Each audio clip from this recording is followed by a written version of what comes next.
Hello friends, नमस्कार। जय जगन्नाथ। आज चलतु पत्रकोबीर छिंचड़ा प्रस्तुत करवा। छिंचड़ा तो प्रस्तुत करवा हेले टिके भिन्न शैली रे रेसिपीटी को प्रस्तुत करने भिडियोटी को आशा करछि आपण माने संपूर्ण देखिबे आउ ए प्रोसेस रे गोटे थर निश्चय बनैबे आ केमिति लागिला निश्चय मध्य कमेंट करिवे।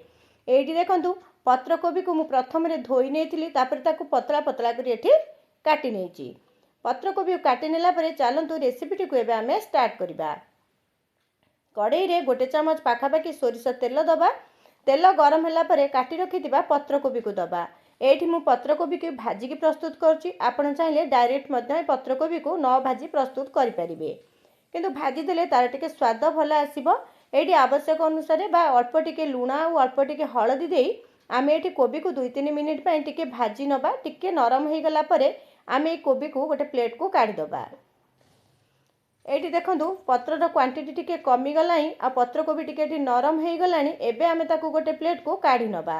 पत्रकोबी को गोटे प्लेट को काढी नेला परे सेई कड़ई रे आमे चलंतु एबे मसला प्रस्तुत करबा। एठी दबा 2 चमच पाखापाखि तेल देई दबा। तेल देला परे आमे सेतिरे गोटे तेजपत्र दबा, खंडे दालचीनी दबा आ 2टी गुजराती दबा आ सेठी जीरा दबा। जीराटी को एठी फुटिबा पई छाडिबा। जीराटी फुटिगला परे सेतिरे काटी रखिथिबा पियाज को दबा। मुझे गोटे बड़ साइज रो पियाज नेइछि। पियाज देला परे अल्प टिके लूण देई आमे एठी पियाजटी को भाजिबा। लूण देई पियाजटी को भाजिले पियाजटी बहुत शीघ्र मध्य भाजी हे जिवो। एठी पियाज को आमे पोड़िबा नै कि बेसी लाल करबानी। एमती कलर चेंज हे गले मीडियम रहिले बा टिके ब्राउन हे आसिले आमे एठी अदा और रसुण रो पेस्ट को ऐड करनबा। अदा रसुण पेस्ट देला परे आमे सेतिरे अल्प टिके पानी देई मसला टिको एठी कसिबा। जेहेतु तेल टिके कम अछि आपण चाहिले आउ टिके तेल देई ताको मध्य मसला टिको कसी पारिबे। जदि कम तेल देइथिबे ताले अल्प टिके टिके पानी देई मसला टिको मीडियम आंच रे कसिबे। मसलार कंचा बास्ना गला परे जीरा गुंड, धनिया गुंड, लंका गुंड, हळदी गुंड सबु मसला गुंड आपणक परिवारर सदस्य अनुसार बा आपणक आवश्यक अनुसार आपण सब बेले ऐड करिवे।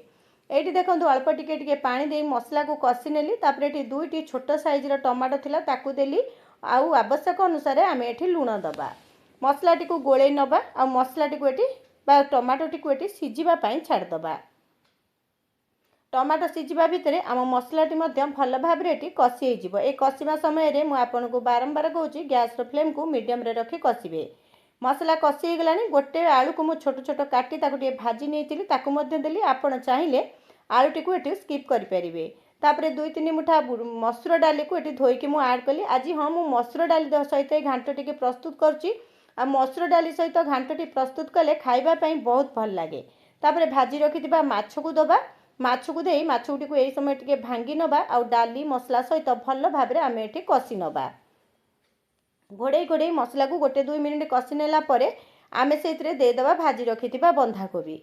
बंधाकोबी को भल भाबे मिसेई दबा आ घोड़नी दे 1 मिनिट बा 2 मिनिट पाखापाखि आमे छाड़ी दबा। 2 मिनिट परे घोड़नी को काढ़ीबा। काढ़ीला परे आपण आरपट साइड रे टिके गरम पानी करि थांतु। आमे एथिरे गरम पानी ऐड करिबा। गरम पानी देले ए तरकारी रो आइंसिनिया स्मेल टिके कमी जिवो आ खाइबा पई मध्य भल लागिवो। किंतु ठंडा पानी आपण जमा भी ऐड करिवेनी। एठी गरम पानी दे दबा। गरम पानी देई मसला टिके बा तरकारी को गोळेई नबा आ घोड़नी देई ताको सिजिबा पई छाड़ीबा। एठी मते आउ टिके पानी लागितिला सेति पई आपण आउ टिके अधिका पानी देई देबे कारण डाली एठी टिके सिजिबो। एठी देखंतु मझिरे मु एठी मटन मसला टिके देली। आपण पाखरे चिकन मसला बा फिश मसला जदि थिबो आपण ताहाले टिके देई ताको भल भाबे मिसेई नेबे। तार गोटे सुंदर बास्ना आसीबो आ खाइबा पई मध्य भल लागिबो। एठी देखंतु 4-5 मिनिट पारे घोड़नी काढी मु एठी देखुची तरकारीटी हमर पूरा बढ़िया भाबे सिजी जाईची। आ ता भितरे आमे एठी किछि धनिया पत्र देई दबा आ किछि गरम मसला देई दबा। सब जिंस जेहेतु सिजी जायतिला खाली डाली सिजिबा पई टिके समय लागिबो। आ मसूर डाली तो बहुत कम समय रे मध्य सिजी जाए। हमर एठी देखंतु तरकारीटी प्रस्तुत हे गलानी। आ आपण मानको ए तरकारी खाइबा पई भल लागे कि नहीं निश्चय कमेंट करी जणैबे। आपण माने कमेंट तो निश्चय करिवे। आ ए तरकारी को मसूर डाली देई गोटे थर पत्रकोबी छिंचड़ा को निश्चय घरे बनैबे। आशा करछि रेसिपीटी आपण मानको समस्तको भल लागिथिबो। आउ एई रेसिपी भात सहित रुटी पराठा सहित मध खाइबा पई भल लागिबो। रहउची नमस्कार।